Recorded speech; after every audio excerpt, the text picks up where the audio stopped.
And thank you for allowing me the opportunity to talk to people much, much smarter than I am. And today's meeting it's protecting Main Street over Wall Street. So I want to talk about Silicon Valley Bank, because it doesn't seem like they were protecting Main or Wall Street, quite honestly. And I'm astonishing because it doesn't seem like there are a lot of people talking about this. And this almost effectively was going to blow up the economy, and it's astonishing. And as far as I know, I haven't read about any kind of charges or anything like that. And, that dude was back to Hawaii, to his gigantic house. And again, it's astonishing that there seems to be more outrage on that as well, too.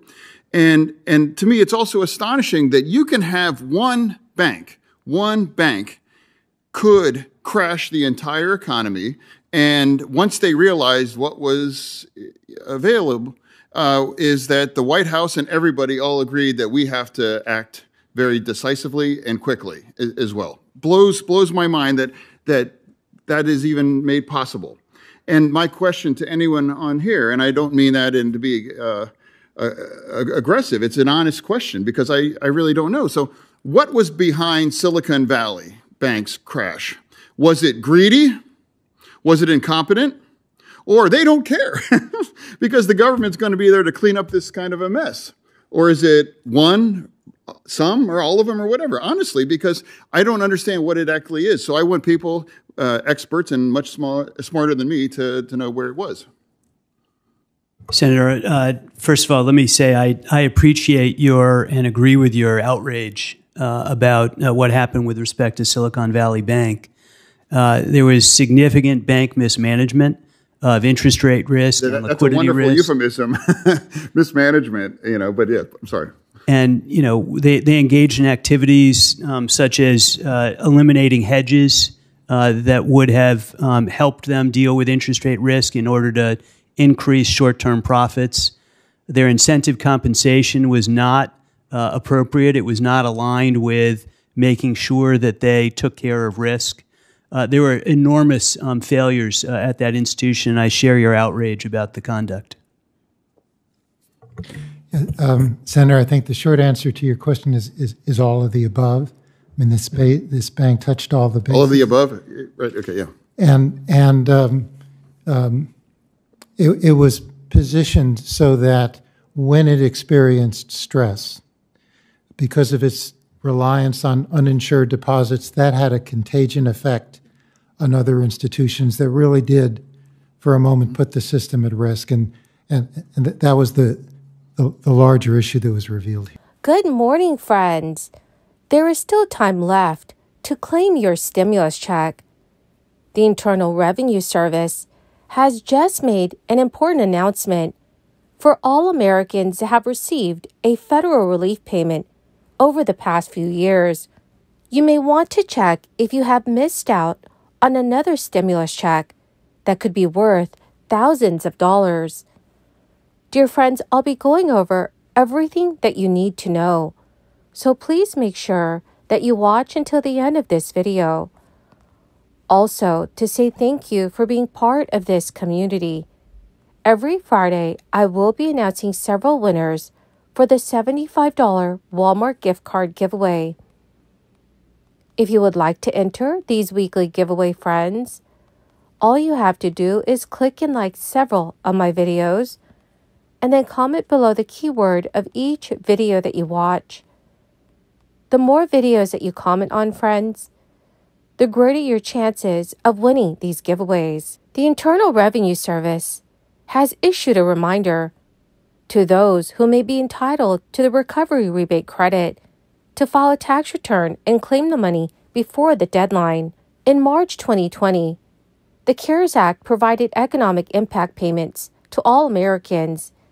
These checks were worth up to $1,200 per adult and $500 per qualifying child under the age of 17.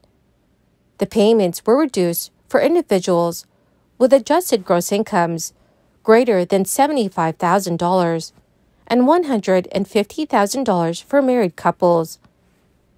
The Tax Relief Act was enacted in late December 2020. It authorized additional payments of up to $600 per adult for eligible individuals and up to $600 for each qualifying child under age 17. The American Rescue Plan Act of 2021 provided even larger relief payments, with many receiving thousands of dollars. Most Americans received their stimulus checks in 2020 and 2021. Those who did not receive checks or received the wrong amount was able to claim them by filing a tax return and claiming the recovery rebate credit.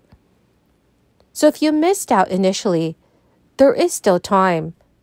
The deadline to file a return and claim the 2020 and 2021 credits are May 17th, 2024 and April 15th, 2025.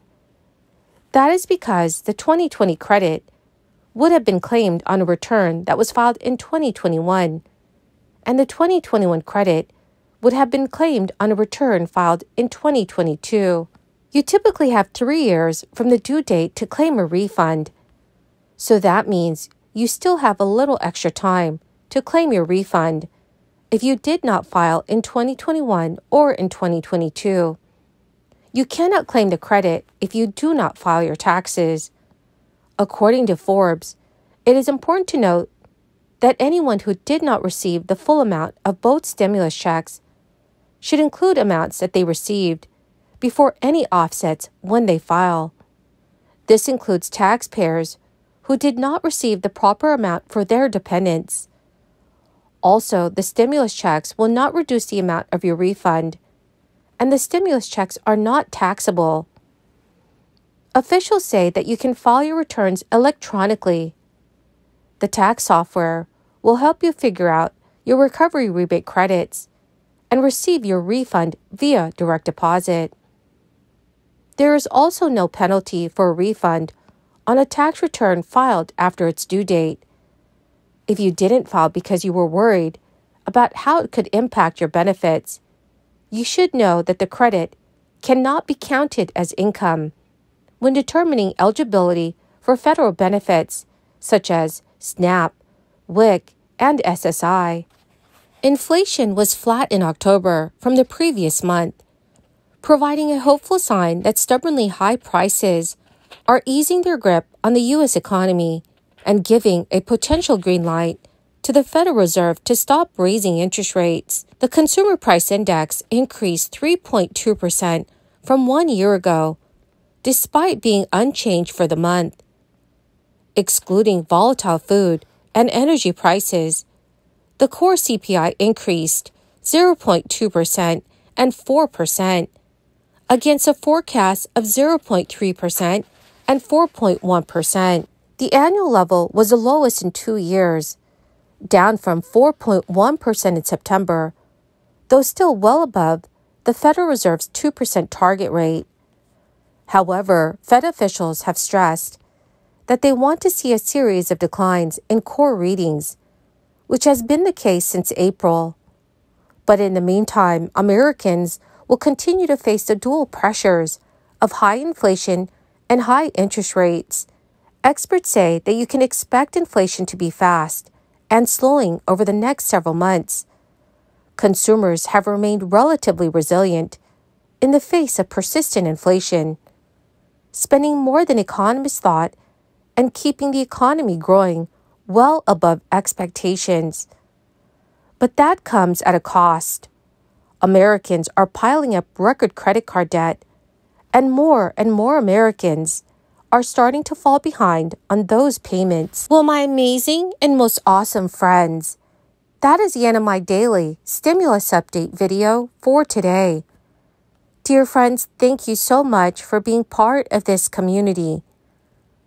To say thank you, every Friday I will be announcing several winners for the Walmart gift card giveaway. If you would like to enter these weekly giveaway, friends, all you have to do is click and like several of my videos, and then comment below the keyword of each video that you watch.